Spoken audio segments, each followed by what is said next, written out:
தோளில் ஏற்றி வைக்கப்படும். அதனைத் தொடர்ந்து தேசிய கீதம் இசைக்கப்படும். எனவே அனைவரும் அதற்கு ஏற்ற உரிய முறையில் நிற்குமாறு பயமுடன் கேட்டுக்கொள்கின்றேன்.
அடுத்ததாக மாவட்ட போக்குவரத்து பரிசோதகர்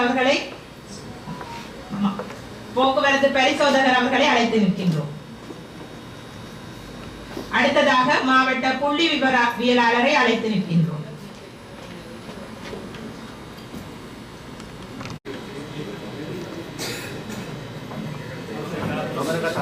கமநல காப்புறுதி பணிப்பாளர் அவர்களை அழைத்து நிற்கின்றோம்.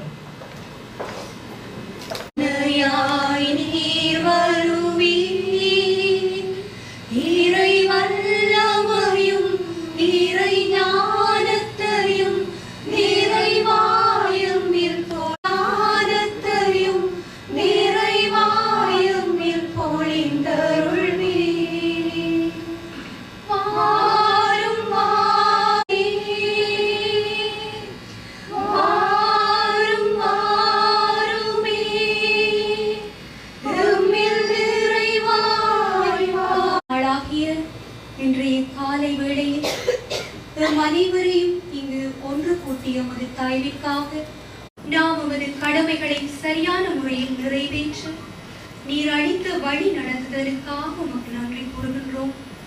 தொடர்ந்துமாக தந்தையை மாற்றுவதற்கு எமது அரசாங்க அதிபர், பதவி நிலை அலுவலர்கள் மற்றும் ஏனைய அனைத்து அலுவலர்களுக்கும் உமது நிறைவான ஆசையினை தூர்மேய ஒளி மழுவாலங்கை கூத்தீரும் குணங்களே சிவனடியே சிந்திக்கும். ரஹ்மானிர் ரஹீம். இதா சுல்சிலத்தில் அர்து சில்சாலஹா وأحرجت الأرض أثقالها وقال الإنسان धम्मं शरणं गच्छामि संघं शरणं गच्छामि द्वितीयंपि बुद्धं शरणं गच्छामि द्वितीयंपि धम्मं शरणं गच्छामि द्वितीयंपि संघं शरणं गच्छामि तृतीयंपि बुद्धं पानातिपाता वेरमणि सिक्खापदं समादियामि अदिन्ना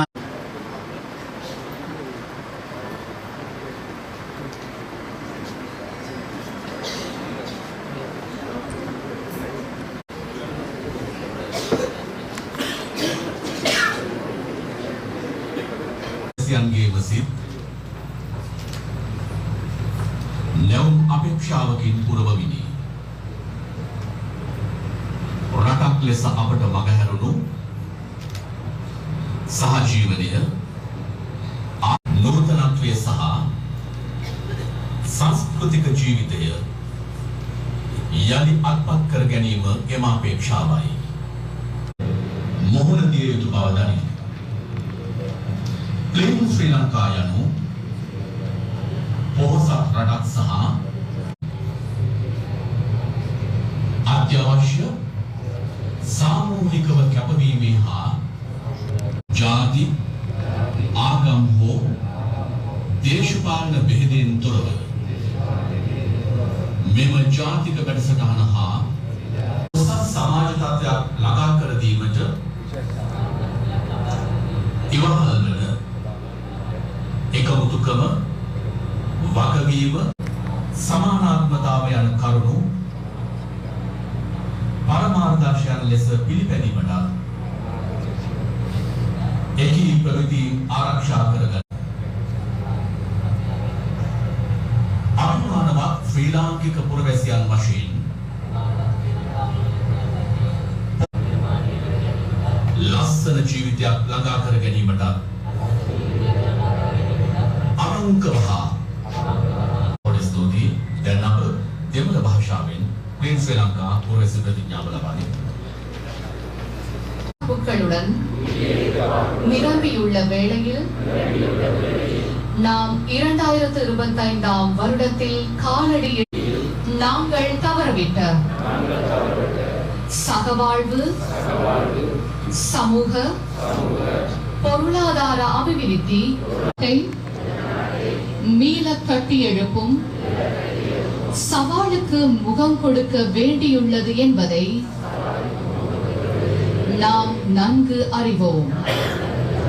நாட்டையும் அழகான வாழ்க்கையையும் கட்டி எழுப்புவதற்கு அத்தியாவசியமான கூட்டு இத்தேசிய நிகழ்ச்சி திட்டத்துடன் இணைந்து செயற்படுவதற்கு உறுதிமொழி அளிக்க சிக்கனம், வெளிப்படைத்தன்மை மற்றும் சமத்துவம் கொண்ட இலங்கை பிரஜைகள் என்ற வகையில் தூய்மையான ஸ்ரீலங்கா என்ற அந்த வேலைத்திட்ட நிகழ்விலும் நாங்கள் ஆரம்ப நிகழ்விலும் இடத்திலே இன்று இந்த நிகழ்விலே கலந்து கொண்டிருக்கின்ற மேலதிகாரி அரசாங்க அதிபர்கள் இன்று இந்த நல்ல நாளிலே 2025ஆம் ஆண்டு ஆரம்ப நிகழ்விலே கூடியிருக்கின்றோம். நமது மேன்மைதங்கிய ஜனாதிபதி அவர்களினது புதிய சிந்தனையான 3 விடயங்களிலே நாங்கள் எல்லோரும் கவனம் செலுத்த வேண்டியவர்களாக இருக்கின்றோம். அதிலே முதலாவது நமது மேன்மைதங்கிய ஜனாதிபதி அவர்கள் சொன்னது மாதிரி ஒன்று வறுமையை இல்லாமல் செய்ய வேண்டும். உண்மையிலே நமது கூடுதலான மக்கள் இலங்கையிலே தற்பொழுதும் வறுமை கோட்டு கீழே வாழ்கின்றார்கள். எனவே அந்த வறுமையிலே இருக்கின்ற அந்த மக்களை ஒரு மேலான நிலைக்கு கொண்டு வருவதற்கு நாங்கள் அனைவரும் உறுதி பூண வேண்டிய நிலைமையிலே இருக்கின்றோம். எனவே அந்த வறுமை கோட்டு கீழே இருக்கின்ற அந்த மக்களது வாழ்வாதாரம், விவசாயம் மற்றும் சிறிய நடுத்தர தொழில் முயற்சிகள் மற்றும் மீன்பிடி, இப்படி எந்த தொழில் அவர்களுக்கு பொருத்தமானதோ அந்த தொழிலை அவர்களுக்கு வழங்குவதன் மூலம், வழிகாட்டியாக ஆலோசனையாளராக இருப்பதன் மூலம் அவர்களது வாழ்க்கை தரத்தை கட்டியெழுப்பி வறுமை நிலையினை இல்லாதொழிப்பதற்கு நாங்கள் நடவடிக்கை எடுக்க வேண்டும். அதனோடு இணைந்த வகையில் இரண்டாவது ஒரு திட்டமாக இருப்பது, நாங்கள் எங்களது இந்த இலங்கையில் வாழுகின்ற அனைவரையும் ஒரு டீட்டெயிலைஸ், ஒரு கணனிமயமாக்குற ஒரு திட்டத்துக்குள்ளே நாங்கள் அனைவரும் உள்வாங்க இருக்கின்றோம். அதற்குரிய சுற்றிருப்பங்கள், ஆலோசனைகள் எல்லாமே எங்களுக்கு கிடைக்கப்பெற்றிருக்கின்றது. இலங்கையில் வாழுகின்ற இலங்கையில் ஒவ்வொருவரினதும் தகவல்கள் சகல பிரதேச செயலகங்கள், மாவட்ட செயலகம், ஆள்பதிவு திணைக்களம் மற்றும் கடவுச்சீட்டு நமது குடிபெறவு குடியேறு திணைக்களம், சகல திணைக்களங்களுடன் மற்றும் வங்கிகளுடன் ஒன்றிணைக்கிற செயற்பாடுகள் மிக விரைவிலே முன்னெடுக்கப்பட இருக்கிறது.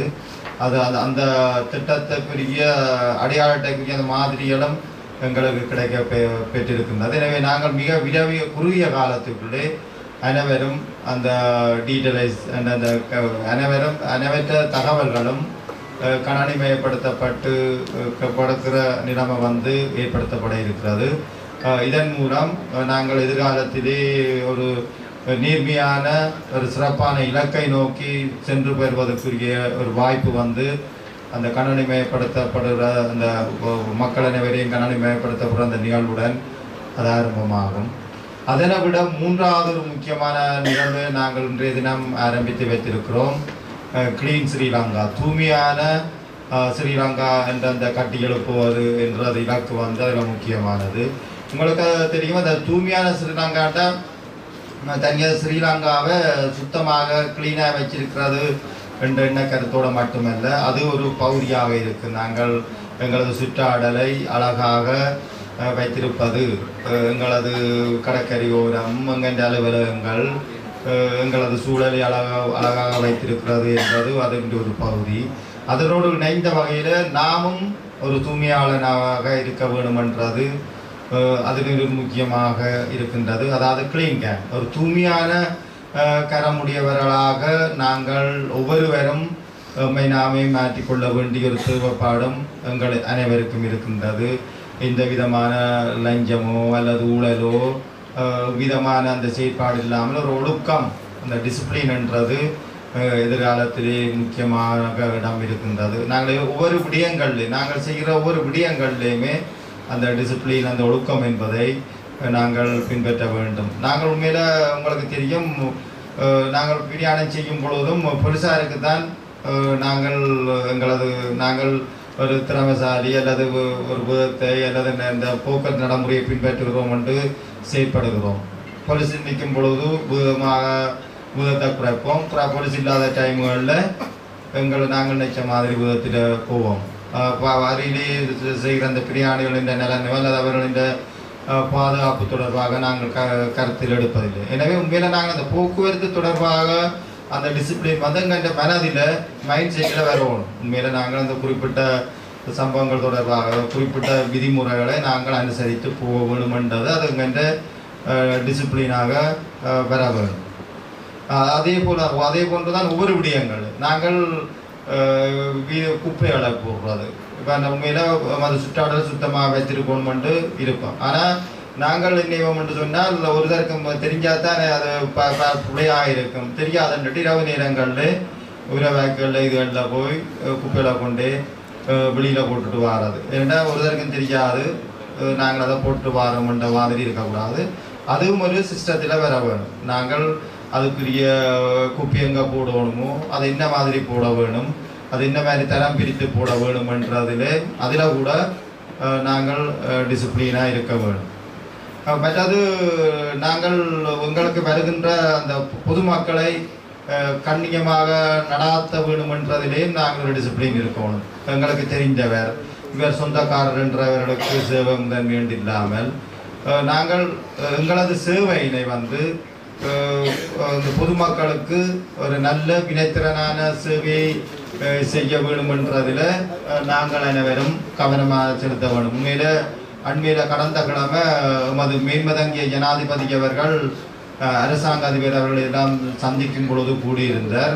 நாங்கள் கூட இப்பொழுது ஒரு ஜனாதிபதியாக இருக்கலாம் அல்லது ஒரு அரசாங்க அதிபர் கூட நான் கூட ஒரு அலுவலகத்தில் ஒரு சேவையை பெற வேண்டும் என்று சொன்னால் உடனே நான் யோசிக்கிறது, எனக்கு தெரிஞ்ச ஃப்ரெண்டோ அல்லது நண்பனோ யாராவது அந்த அலுவலகத்தில் இருக்கிறாங்களோ, ஏன்னா அப்படி செய்தால் தான் நாங்கள் அவரை பிடிச்சு கொண்டு போய் அந்த சேவையை செய்யலாம்ன்ற ஒரு மனநிலை அது எல்லாருமே இருக்குது. ஜனாதிபதி கூட சிலவோட யோசிப்பார், அல்லது ஜனாதிபதி அடுத்த நிலவர் இப்போ யார் அங்கே இருக்கிறேன்னு நான் அந்த அலுவலை செய்யலாம். இப்போ நாங்கள் கூட இப்போ பாஸ்போர்ட் எடுக்க போகிறோன்னு சொன்னால் அங்கே யார் இருக்கிறோம் போய் அந்த சேவையில் பெற்றுக்கிறாங்க. அந்த நிலைமை மாற்றணுமென்றதில் மேன்மதங்கிய ஜனாதிபதி அவர்கள் உறுதியாக இருக்கிறார். அப்படி எனக்கு தெரிஞ்சவர் அங்கே இருக்கிறார், தெரியாத மற்றது என்னுடைய ஃப்ரெண்ட் அங்கே இருக்கிறார் என்ற ஒரு மனநிலை இல்லாமல் எந்த ஒரு பொதுமகனும் நேரடியாக போய் தன்னுடைய சேவையை செய்யக்கூடிய ஒரு நிலைமையினை நாங்கள் அரசாங்க நிறுவனங்களில் உருவாக்க வேண்டும்.